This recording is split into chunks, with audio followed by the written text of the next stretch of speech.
Welcome to Love You a Brunch, the podcast for foodies and those who'd rather be brunching. Hi, I'm Jody Stapler. I am speaking with Jen Fisch. She is a creative director. She's a blogger, an autoimmune warrior, and a single mom. She is the author of 3 cookbooks and the director, really the founder of Keto in the City. So thank you for joining me today. Yeah, I'm super excited to be here. So tell me a little bit about what Keto in the City is. Sure. Well, Keto in the City started out as an Instagram page that I started to kind of stay accountable when I first began my ketogenic journey. So, switching to a low carb lifestyle, I just wanted to start a separate Instagram that nobody I knew about. So, none of my friends followed or family or anything like that, just a place where I could kind of stay accountable and meet some other people that were interested in the same space. And then it turned into a blog from there after about a year of Instagramming. And then it turned into cookbooks. And so now I have all of those as well as some other platforms, but it's really still a place mainly for me to stay accountable on my own journey and to share things about my journey, but also now to share with other people as well. Yeah. What I read was that you started this because you do have an autoimmune disease. And I guess someone had told you that they recommend this or Yeah, I have 2 autoimmune disorders. So I have psoriatic arthritis and psoriasis. I've had them both for about 22, 21 years. I got them 6 months apart. And so it's been a long journey, just figuring out different things that work. And one doctor that I went to about a dozen years ago or so, I was going to him for acupuncture, but he was an MD, and he was the one who said, I think sugar might be part of the problem. Sugar is super inflammatory, and I would recommend you cut that out of your diet and see if that helps you at all. And so I did, and I went one step further because it was kind of when Atkins was popular, and I was like, well, how do you cut sugar out? And so I found the Atkins way of eating, and that was really my first entry point into low carb life. And it did help. I saw pretty quick results in terms of my skin being less angry and my joints getting a little bit of relief. And so it's kind of been ever since then just a journey in figuring out what works and falling off the wagon and getting back on, and kind of the evolution from low carb to keto and the difference between that and just seeing what works the best. So it's been like a long personal journey for me. right. Now that brings up a point. Like when I've done keto, I'm off of it right now. I shouldn't be because if you're listening closely, you'll be able to hear my stomach making horrible noises because I just ate a pot pie and my stomach's like not having it.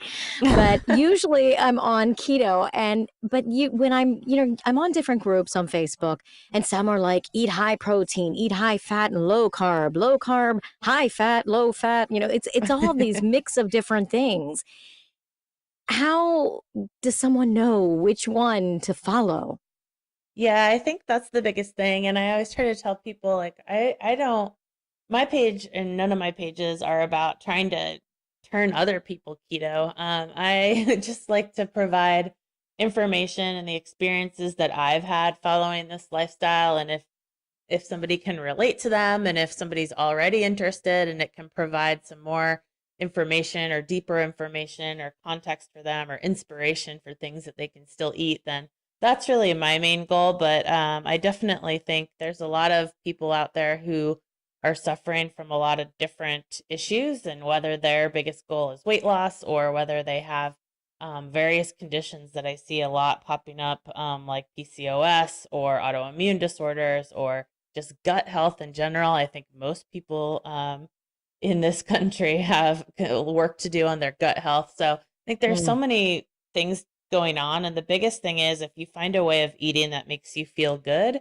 then you should continue that. And if you get to a point where you're not feeling optimal or not feeling great anymore, and sometimes it's hard to even remember what it feels like to feel great after you've kind of like been stuck in the same rut for so long, then I recommend tweaking things. And one of the main ways that I kind of tweaked my diet was by going keto, because I've tried other things too. A long time ago, I was a vegetarian. I've done gluten free. I've done regular low carb. I've done now keto for over 3 years. So I think over the course of your life, your body needs different things, and it's just going to require some tweaking, which isn't usually the answer people want to hear. I get a lot of Right. messages of people who really want me to tell them exactly what to do. And I wish it was that easy, but unfortunately, that's not the case because we're all different and have different things going on. Yeah.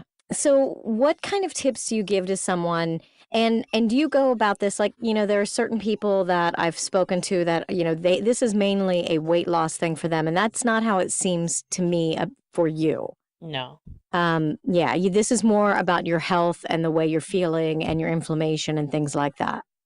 it Is that is. right? Yeah. So Yeah. that's always been my goal from the beginning. And the weight loss, I did lose 40 pounds, and that has over the course of 3 years, so slowly.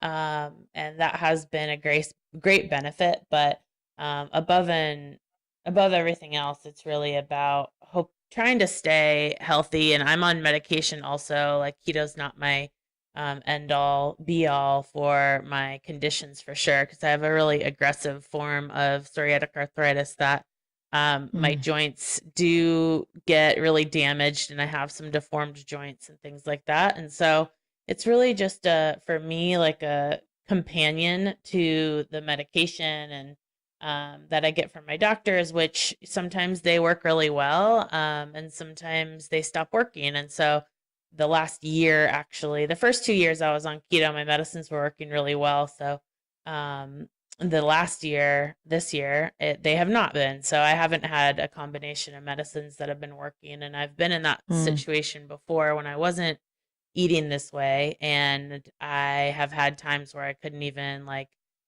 go upstairs or get into my car without it being super painful or things like that. And so I know that even though I have days that are worse than others, like I'm still in a better place than I was before when I was eating a normal diet and I didn't have medicine working. So for me, that's the most powerful thing to see, is just that it's not going to be like the end all be all answer for me, but I feel like it's the main thing that I can control, because I can't control if my Right. medicines are going to work or not. I can take them when I'm supposed to and all of that, but I can definitely control like what I eat and if I'm eating more inflammatory foods or not. And so that's like one thing I feel like I can really do for myself. Yeah, absolutely. Um, okay, so let's kind of talk about I guess the macros is a word that I see all the time when it comes to keto. And I'll be honest, I have not, when I'm usually on keto, I'm on it, but I don't go through all the calculations. I pretty much stay away from all sugars and flours and things like that. Um, which is probably why I can't seem to stay on it very long anymore, because I'm so restrictive. But what does it mean to count your macros? So basically, yeah, the macros are the carbohydrates, the protein, and the fat that makes up your diet. So in a standard American diet, most people eat at least 50% of their calories are coming from carbohydrates. And so that's the biggest drastic change in keto, is that the name keto comes from being in a state of ketosis, which means that your body is burning its own fat for fuel instead of the sugar that you're eating from carbohydrates. So instead of burning all that food, you're burning the fat you already have in your body. So in order for that to happen, you have to drastically restrict carbs. So really, carbs are the first and most important thing that you restrict. And so normal macro calculations will be anywhere from only 5% to 10% of the overall calories you eat every day should come from carbs. And when you're on a stricter keto diet, usually that means it's coming from vegetables, because even something like an avocado or some fruit like avocado or berries, because avocado has a decent amount of carbs, but it has a lot of fiber. So the net carbs are super low, which means it's not going to impact the glucose in your body. So really, it's cut out those carbs, eat vegetables, eat protein, And then if you want to feel more satiated, that's kind of where the fat comes in. So if you just ate like vegetables and lean protein all day, you'd probably still be like super hungry. That's kind of how I felt when I was on Atkins, because there really wasn't a focus on healthy fats. It was more just like, don't eat the carbs, just eat this like, chicken breast and broccoli Right. and be happy. but Yeah. um Yeah.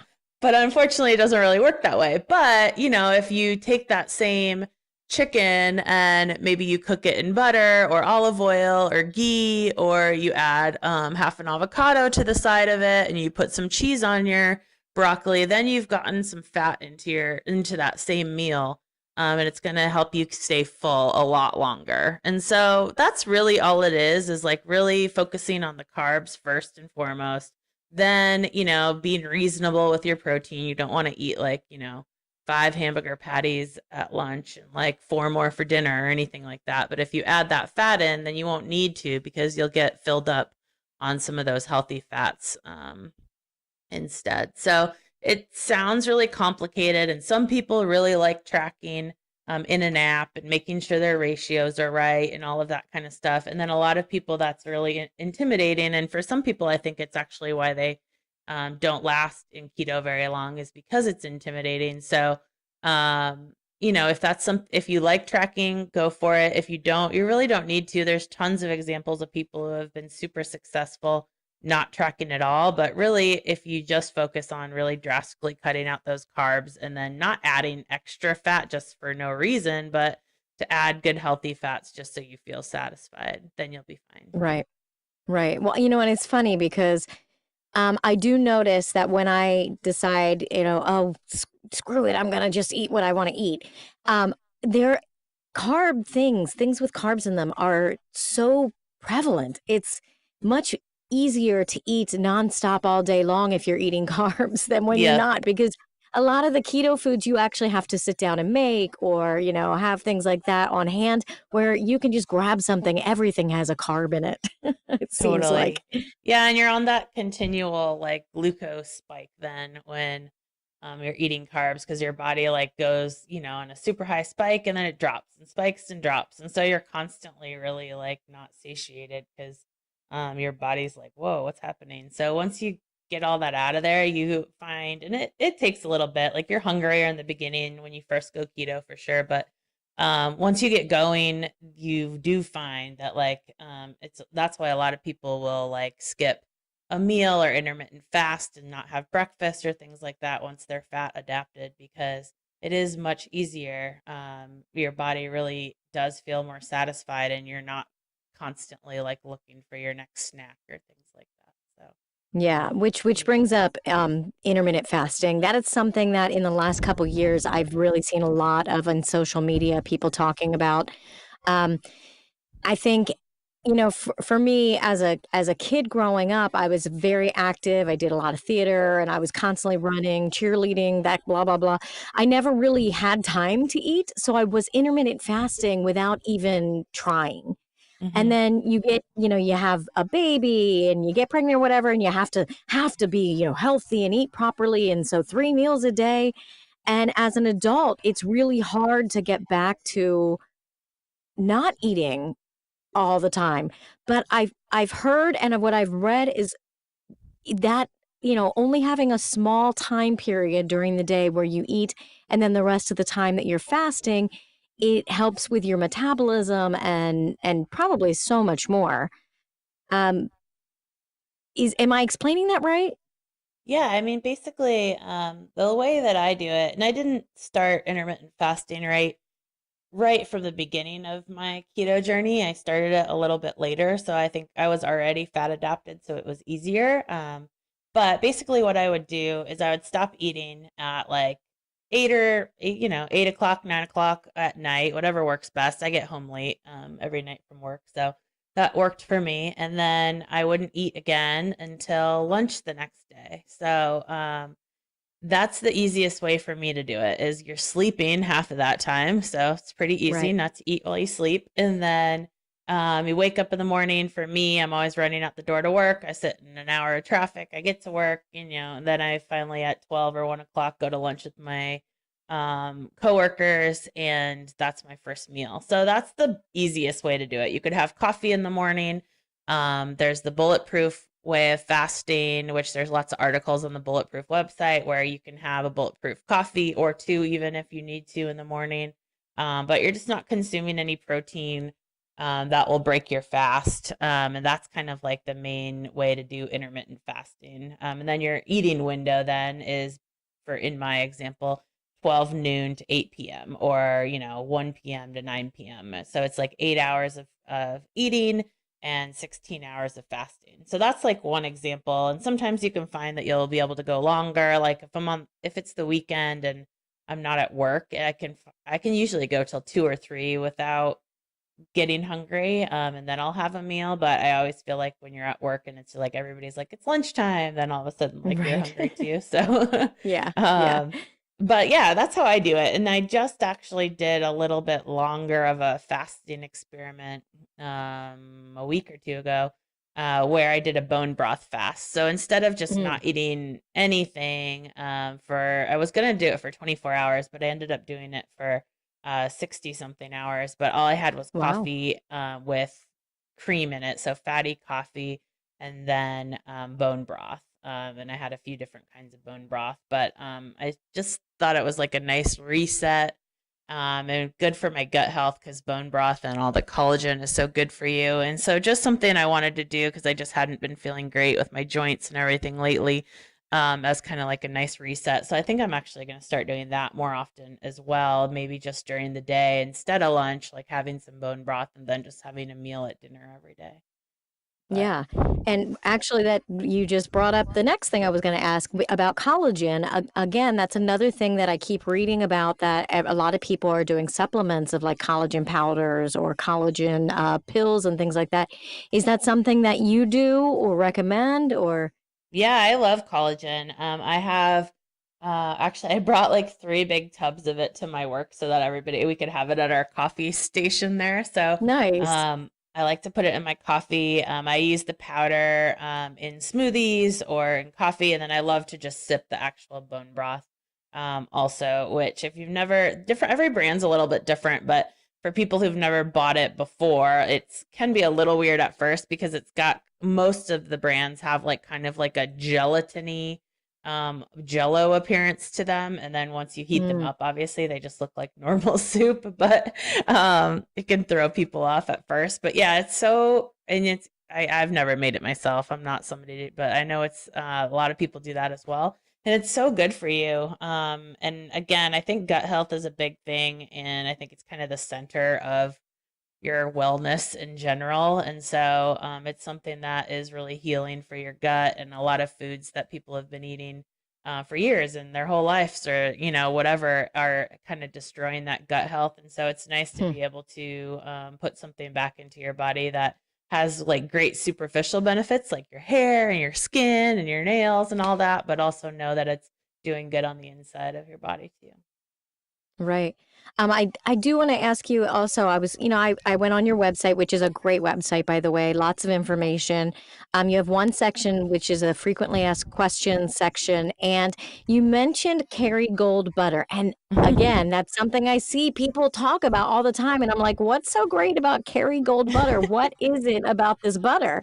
Yeah, it's so funny. When I first started keto, that was like the main grass-fed butter that was available in grocery stores. And even at the time, a few years ago, it was even a little hard to find, but now it's really easy to find. And now there's other brands like Vital Farms that make grass-fed butter and whatnot. But really, the difference is just that it's the same as grass-fed meat. It's just that it's just a higher quality butter. Oh. So it's creamier, it tastes better. Like once you start eating grass-fed butter and you go back to normal butter, it kind of tastes like waxy. It just doesn't have Mm. other stuff in it. So I like to buy grass-fed butter. That's a big thing in the keto community, I guess. And the idea is like it's not a mandatory that people do keto with better quality ingredients or the best quality meats or whatever. I always say that it's like whatever quality you can afford and like that works for your budget. But if you're like me and you're doing keto for anti-inflammatory purposes, then it's a good idea to try to buy things that Right. don't have like extra chemicals or preservatives or things like that when you're going to be cooking them. Otherwise, you're just adding extra, inflammatory things into your Yeah. body. So that's the thing with Kerrygold butter. I've always wondered because I work in marketing in my real job. I'm like, I feel like the Kerrygold butter people don't even know like what's going on around them, like that they Right? have all these keto people promoting their products because haven't really ever seen them acknowledge it or like do anything on social Yeah. media or anything like Yeah. that. So I just think it's pretty funny. It is funny, but yeah, great for them. I mean, seriously. Yeah, totally. So what are some other things that people can add to their pantry, to their home to make sure that they have if they're going to start trying to be keto?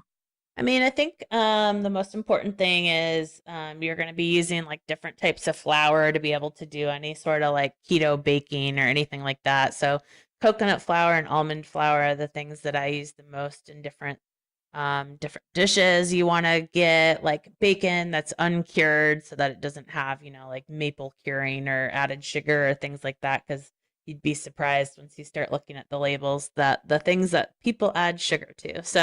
Hmm. So those are always good tips to just kind of start reading those labels. Heavy cream, or if you don't want to do dairy, like coconut cream that comes in a can is really great. I buy cans of full fat coconut milk and coconut cream from Trader Joe's and just kind of keep them stockpiled for things. And then berries, like berries are going to kind of be that main fruit that you eat on keto. The rest of them are pretty high in sugar, avocados, eggs, all the good stuff. And for me, it was just I threw away all of the carby food in my house, Mm. and just kind of started fresh because there's a lot of low quality oils that you want to avoid on keto, like a vegetable oil or canola oil or things like that. And you want to go more for avocado oil, olive oil, butter, or ghee if you're dairy free. So just kind of like getting like a nice clean start because at least for me, I have a 14-year-old daughter, but when I started keto, I guess she was like 11. And I was like, I know that if I'm up late working one night and it's like 11 p.m. and she's got like her snacks in the house that I'm gonna Right. eat one of those. So I was Yeah. like, for me, I just had to make the whole house 100% keto friendly. Like maybe other people have more willpower than I do, but but for me, I Yeah. knew that was the only way I was going to be able to succeed.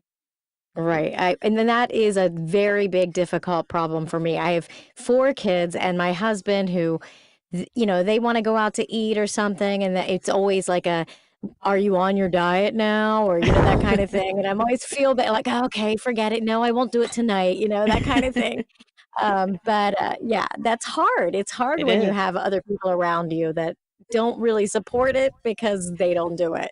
Yeah, it's hard for So, sure. I just got an email from a guy yesterday actually who was like asking me a question from one of my cookbooks or whatever, and he was like, also I just wanted to let you know, like, he's like, I cook from your cookbook every night for my wife and my daughter who aren't keto, but in this household I'm the only one that cooks, so it's either keto or nothing, and they love your food. I right. was like, oh good. Good, good.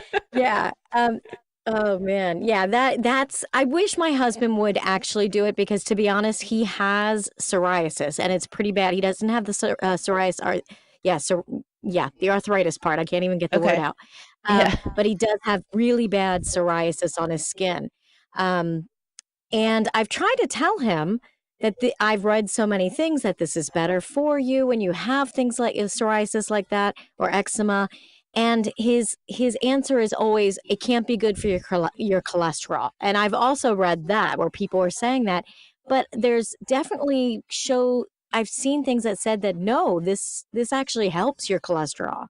Yeah, it's true. I mean, I think, and there's some books like a cholesterol clarity and some other books like kind of getting into the science of it. And I think what throws people off sometimes is like in the very beginning when your body's making like this big transition, the numbers can look a little wonky, but like if you keep going, and you really are able to adopt this as a lifestyle, and that's the main thing is it's like you can't, it's not, in my opinion, for the health purposes, like it's kind of something that you either have to be like all in on, Yeah. because it is a lifestyle and it's not just something to do for like a few months or whatever. But But yeah, my cholesterol's gone down every year since I've been keto. So I think again, let your body settle into this huge change. Like if you've been eating one way for like 30 or 40 or 50 years or whatever, it's going to take your body some time to adjust. And again, you're not filling your body with bad stuff. You know, you're filling your body with like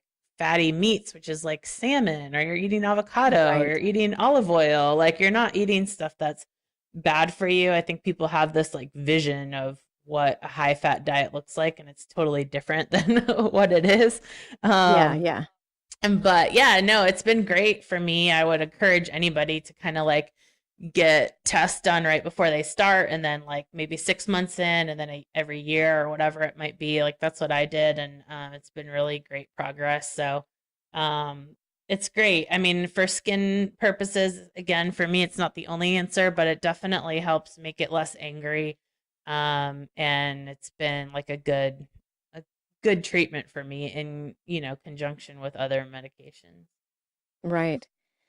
Now, when people start keto, how do they, I mean, like, yeah, there's strips that you can, I don't, to put it blatantly, pee on the strips to see if you're in ketosis. But I've also read that people say that they aren't really that accurate. Yeah, they work well in the beginning. So the first like month of keto, you can rely on the pee strips to kind of tell you if you're in ketosis yet or not. After that, after like a month of eating keto, you should be fat adapted. Might take a little less or a little more than that, but around a month. Once you're fat adapted, your body will use all those ketones, or at least most of them, instead of peeing them out. So at that point, you should be able to really feel that you're in ketosis. You should have a lot of energy. You shouldn't be as hungry. Like you should be feeling pretty great.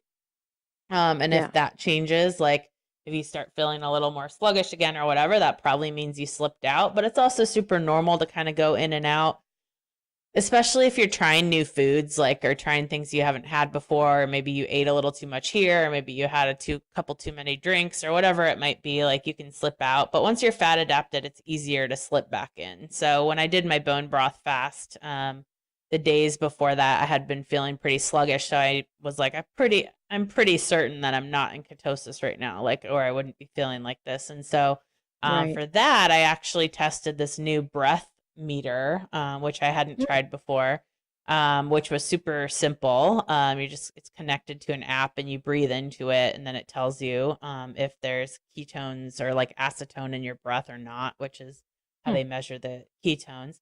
And the first day I was not in, and then slowly but surely I got like more and more in as the bone broth fast went along. So that was a really easy way. And then the third way and the most accurate way is blood testing. So um, some people are super into that, or maybe they're diabetic and they're already used to doing that, or whatever it might be. A lot of people, obviously, for obvious reasons, don't necessarily want to prick their finger all the time. Right. But that's definitely like the most accurate way to tell if you're in or not. So I've done that, and then I've done all of them, I guess. But right now I'm really liking this breath meter, just for ease of use and being able to kind of take it wherever you go. Yeah. Now you do have three cookbooks out, and I've seen that they have been on top lists for so many different magazines and blogs and things like that. Tell me a little bit about your cookbooks and where can people get them? Sure. Yeah. So the cookbooks, it's so crazy to me. So, yeah, I never really set out to write a cookbook. Somebody reached out to me, like, I guess about a year and a half ago. And I thought they were asking me to review other people's cookbooks. And they're like, no, Hmm. no, we want you to write a cookbook. And so, that turned into the easy 5 ingredient ketogenic diet cookbook, the longest title ever for a cookbook. Um, and, um, and that one's done just like, I mean, I really only thought like my family would buy it and maybe some of my friends, but that one has ended up doing so well. And I think it came out at a time when keto was just kind of starting to get popular, and it kind of is the main way that I like to look at my keto philosophy, which is like if it's not easy, I'm not going to do it. So Super simple recipes, super realistic recipes, things that my daughter likes to eat, like all of that Yeah. kind of like real world stuff, not like 30 ingredients and a bunch of stuff like, psyllium husk or things that I like never would Yeah. have bought anyway. So that was really important to me. So the 5 ingredient one is kind of like my baby. It was the first one. And then the Big Book of Keto was the second one. And that one has 200 recipes. So tons of recipes and meal Wow. plans and stuff. And then the third one is meals that can be made in under 30 minutes, like prep and cook time. So again, everything is about, for me, just about being simple and easy solutions to trying to make something that can be intimidating to people much simpler and much easier. So all of the books are on Amazon. And then on my website, of course, I have links to them as well. If you go to ketointhecity.com, they're also all in Barnes and Noble and I think Sam's Club and, other bookstores too. Nice.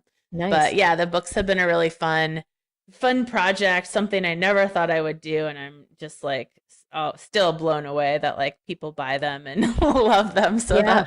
that makes me very happy. Yeah, that's amazing. It's amazing that something that you started to make yourself better, healthy, wise, has become such a powerful career for you, really. Yeah, it's a very unexpected second career for sure, and it's great. I mean, it's really helped me so much just connecting with all these people. It keeps me inspired. I started cooking originally because I have like a really crazy day job, and so that was like my stress reliever. So it still kind of allows me to like relieve stress and use my creativity in a different way, which I really love. And so it is all super unexpected, but it's been really cool to watch what it's become. So I'm really proud Yeah. of it.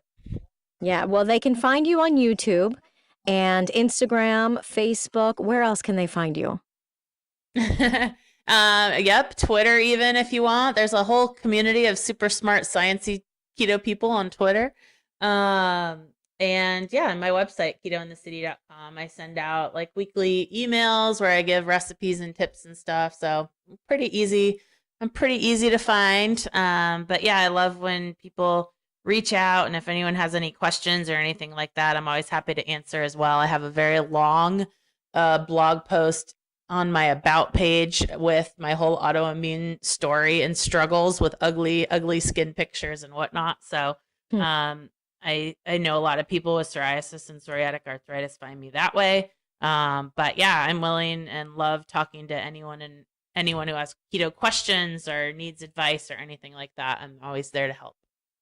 Right. Well, I thank you for talking with me today because I really enjoy speaking to someone who is not like a chef per se, someone that's just, a normal everyday mom who's dealing with this stuff and knows her stuff because you've been dealing with it. Whereas it's not like a career thing for you, it's just your life. So Yep. thank you so much. Well, thank you. It was great talking to you. And I always love talking about keto. So thank you for having me. Oh, thank you. I want to thank Jen Fisch from Keto in the City for talking with me today about her journey with the keto diet. Check out her Instagram page, her Twitter, her Facebook, and her website, ketointhecity.com. I also want to thank you for joining me today. Please make sure if you like our podcast to subscribe wherever you're listening and join us on our Facebook page, Instagram, and Twitter, and share us with your family and friends. If you appreciate our podcasts, books, music, and our goal of helping others fulfill their artistic career dreams, and would like to see it continue for many years to come, please join our Patreon and become a sponsor at Willow Moon Publishing. If you have any suggestions, feel free to leave a comment or email me at loveyouabrunchpodcast@gmail.com. Thank you so much again. I'm Jody Stapler, and join us next week on Love You a Brunch.